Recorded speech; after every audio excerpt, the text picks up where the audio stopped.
അട്ടപ്പാടി ചുരത്തിലെ 10-ാം വളവിനി സഞ്ചാരികളെ മാടി വിളിക്കും. ഇതുവരെ മാലിന്യം കൊണ്ടു തള്ളാനുള്ള കേന്ദ്രമായിരുന്ന ഇവിടെ അട്ടപ്പാടിയുടെ ചരിത്രം വിവരിച്ചുകൊണ്ടുള്ള ചിത്രമാണ് ഒറ്റ ഫ്രെയിമിൽ ഒരുക്കിയിരിക്കുന്നത്.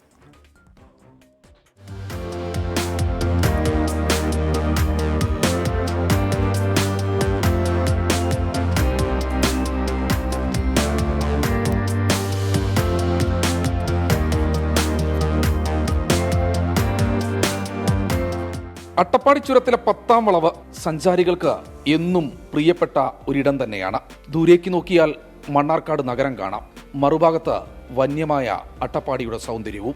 പക്ഷേ നല്ല കാഴ്ച തരുന്ന ഇടം മലിനമാക്കി പോകുന്ന മനുഷ്യശീലത്തിന്റെ ഇരയായിരുന്നു ഈ മേഖല. കുന്നുകണക്കിന് പ്ലാസ്റ്റിക് മാലിന്യം കൊണ്ടുവന്ന് തട്ടാനാണ് 10-ാം വളവ് പലരും തെരഞ്ഞെടുത്തിരുന്നത്. അതിനൊരു മാറ്റമെന്നോണമാണ് പുതിയ ഇടപെടൽ.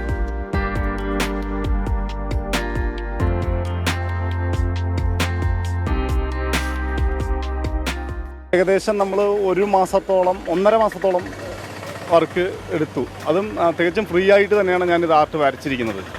എൻ്റെ ഭാഗത്തുനിന്ന് വർക്കിംഗ് കോസ്റ്റ് ഫ്രീ ആയിട്ടാണ് ഈ ആർട്ട് വരച്ചിരിക്കുന്നത്.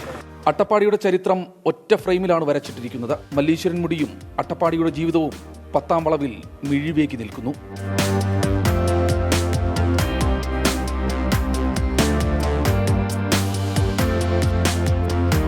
വൃത്തികേടായി കിടക്കുന്ന സ്ഥലങ്ങൾ സൗന്ദര്യവൽക്കരിച്ച് അവർക്ക് ഇഷ്ടമുള്ളൊരു സ്ഥലമാക്കി മാറ്റണം എന്നുള്ളൊരു ചിന്തയുടെ ഭാഗമായിട്ടാണ്. അത് മണ്ണാർക്കാട് ഫോറസ്റ്റ് റേഞ്ച് ഓഫീസറാണ് നമുക്കൊരു ഇങ്ങനൊരു ആശയം പറഞ്ഞു വന്നത്.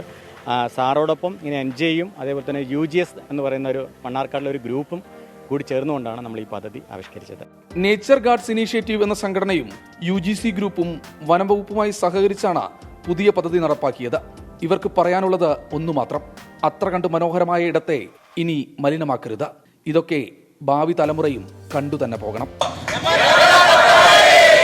പ്രഭുബാലനൊപ്പം ശ്രീജിത് ശ്രീകുമാരൻ, 24 പാലക്കാട്.